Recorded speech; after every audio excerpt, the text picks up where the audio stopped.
Let's look at Beach Week Ralph Club biggest contributor. What does the word Ralph mean in that? That probably refers to throwing up. I'm known to have a weak stomach. Anyone who's known me, like a lot of these people behind me, have known me my whole life, know, I got a weak stomach, whether it's with beer or with spicy food or anything. So the vomiting that you reference in the Ralph Club reference related to the consumption of alcohol? Senator, I was the top of my class academically, busted my butt in school. And did the word Ralph you used in your yearbook I already answered the question. Did it relate to alcohol? I like beer. You haven't answered that. I like beer. I don't know if you do. Okay. Do you like beer, Senator, or not? What do you like to drink? Next one is Senator, what do you like to drink? Democrats on the Senate Judiciary Committee repeatedly pressed Brett Kavanaugh during yesterday's hearing about his drinking in high school. The committee expected to vote on Kavanaugh's Supreme Court nomination this morning, with the possibility of a full Senate confirmation vote taking place early next week. Joining us now from Capitol Hill, a member of the Judiciary Committee, Democratic Senator Sheldon Whitehouse of Rhode Island, who you saw in that clip. Senator, thanks for being with us this morning. Do you have any expectation that Brett Kavanaugh's nomination will not move out of the Judiciary Committee when they vote in about an hour?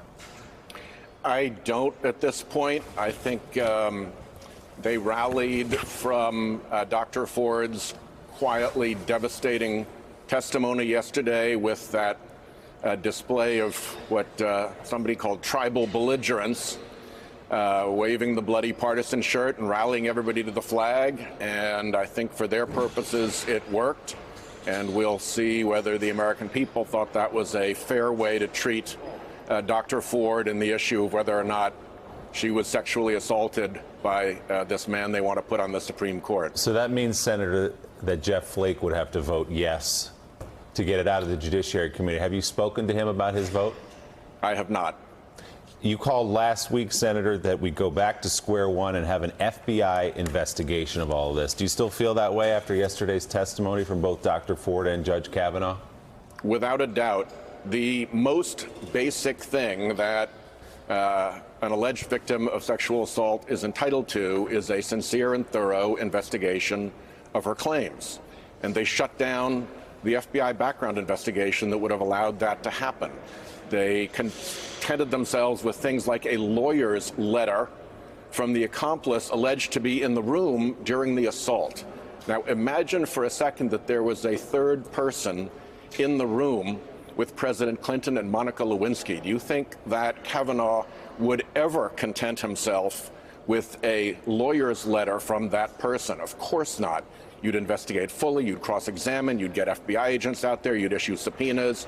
You do what you needed to do to get the truth. And they've done everything they can do to avoid getting at the truth. And why do you suspect that Republicans on the committee do not want this FBI investigation? As some have said, it could be done in a week. You track down and subpoena Mark Judge, find out what he knows exactly, and be able to press him beyond just reading a letter provided by his attorney. Yeah, I think because it raises the prospect that things go very badly for Judge Kavanaugh once Mark Judge is under oath and once people start looking for other corroborating evidence, start interviewing the other folks who are at the gathering at which this assault is alleged to have occurred, start looking for other corroborating evidence, do all the things that the FBI always does. It does. I think they fear it turns out badly for Kavanaugh. And Senator, it does, at the end, all come down to Mark Judge, doesn't it? Obviously, Republicans, those around Kavanaugh, the White House, don't want the FBI to question Mark Judge about the habits of his best friend and him during high school. Yeah, obviously. But since he's also the named witness to the alleged sexual assault, he becomes a pretty important person to get the truth from. It's not like we're just rushing around trying to find people who knew Brett Kavanaugh in high school and have the FBI investigate them. This is the guy who she puts in the room when Brett Kavanaugh is assaulting her. And the idea that he's never been properly deposed, never been properly interrogated, never had a statement taken under oath, never been contacted by the FBI, never been subpoenaed by the committee. There's no other circumstance where Kavanaugh himself would accept that as legitimate investigative behavior. Did the Democrats have a chance to talk to Judge, to investigate, to cross-examine Judge? Because Republicans are saying that a lot of Democrats stayed out of the process, protested, didn't get involved. Did you have a chance a week or so ago to go and interview Judge? No. Under no circumstances. Was never offered to me. I never had any such thing. In fact, I was told that a judge had refused to be interviewed. And Republicans refused to issue a subpoena? Yes. Okay. The easiest way to do this is to issue a subpoena. It's really clear. Right. And Democrats asked for that subpoena? We asked for him to be called as a witness, so in effect, yes, because he would have had to come unwillingly because he'd made clear that he wouldn't come willingly. So a subpoena would be the vehicle, but he was on the list of witnesses that we asked to have called. Yeah, so, Senator, what do you say to Americans who are concerned that the Supreme Court nomination could be determined by 36-year-old entries into yearbooks, drinking habits of high school kids, and I guess even the meaning of words that you can find in urban dictionaries? I don't think that those yearbook entries are disqualifying themselves. The only thing that's disqualifying in all of this is if he sexually assaulted Dr. Ford and is now not being truthful about it. And since he has not been properly investigated, and since Judge, the witness in the room, has not even been close to properly investigated, we really don't know. So we have to rely on clues like the contemporaneous statements that he made in his yearbook. And it's only to the extent that those reflect on his testimony that he wasn't a big drinker, that he treated women with respect, and then you look at those things in the yearbook and suddenly it looks like he was a hell of a big drinker and he very casually disrespected women, that conflict then becomes relevant. But take away the allegation of sexual assault, and I think Americans can be quite happy that no Supreme Court nominee will be blown up over some inadvertent high school yearbook word.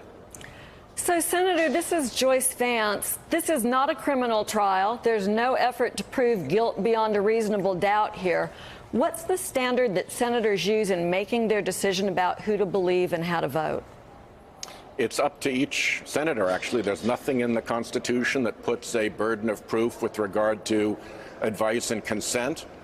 You would like to think that if somebody was going to be put on the United States Supreme Court, you'd have run down all the leads and made sure they were not a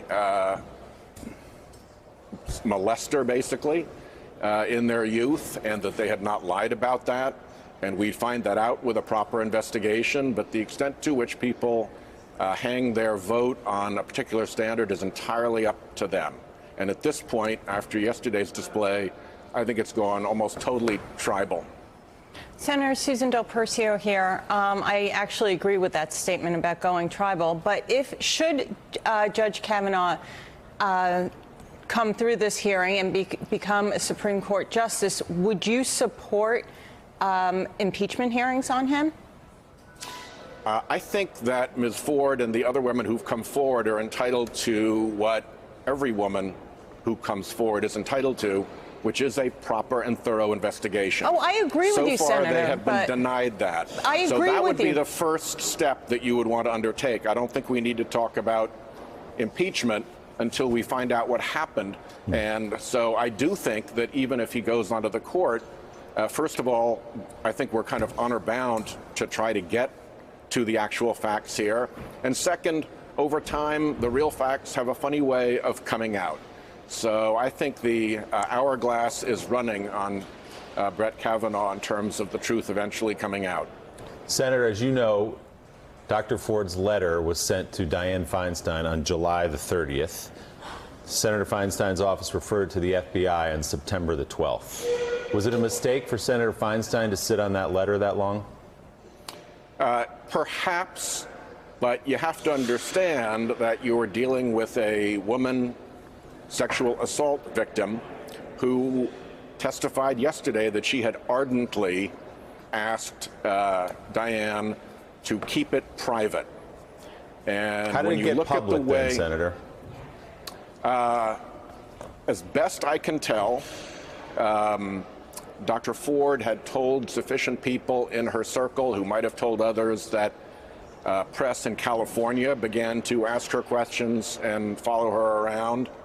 And the story then came through the Washington Post, where she had originally, Dr. Ford had originally, as she testified yesterday, left a tip on the hotline, and the reporter followed up with her ultimately. So as best I can tell, that's how it all became public, through those two avenues. Can you see, though, Senator, why some Republicans, Lindsey Graham, others, and conservatives view this as some kind of a game that you waited until the 11th hour to bring this out publicly? I think if you want to go down the road of conspiracy theories, and if you want to overlook the importance to a woman deciding whether or not to come forward and identify herself into this toxic environment, you could go there. But I think it really deprecates the way victims of sexual assault should be treated, and it really deprecates the concern witnesses have about coming forward, particularly into the storm of abuse that they receive in this particular circumstance. All right, Senator Sheldon Whitehouse, we'll let you go vote with the rest of the Judiciary Committee now in less than an hour. Thanks for your time this morning. We appreciate it. Good to be with you. Joyce, let me just ask you about the gap between the Feinstein receiving the letter in her office on the 30th and referring to the FBI on September the 12th in the midst of this confirmation process. Anything fishy there to you as a prosecutor? You know, there really isn't. First off, I would always honor victim confidentiality. And if, in fact, a victim in this sort of a situation didn't want her information disclosed, you would hold on to it and you would forego using it in the process. But that didn't happen here. At some point, this information got out and it was used. Senator Feinstein was asked about that yesterday. She said she had questioned her staff, that the leak was not from her staff. And now there's this story emerging that hasn't yet been tested or fully explained about the leak coming through Dr. Ford's friends. I suspect that that will turn on whether what was leaked was information about the story and her identity, or whether the letter itself was leaked, which would seem to indicate it came out of Senate chambers. All right. Thanks for checking out MSNBC on YouTube, and make sure you subscribe to stay up to date on the day's biggest stories. And you can click on any of the videos around us to watch more from Morning Joe and MSNBC. Thanks so much for watching.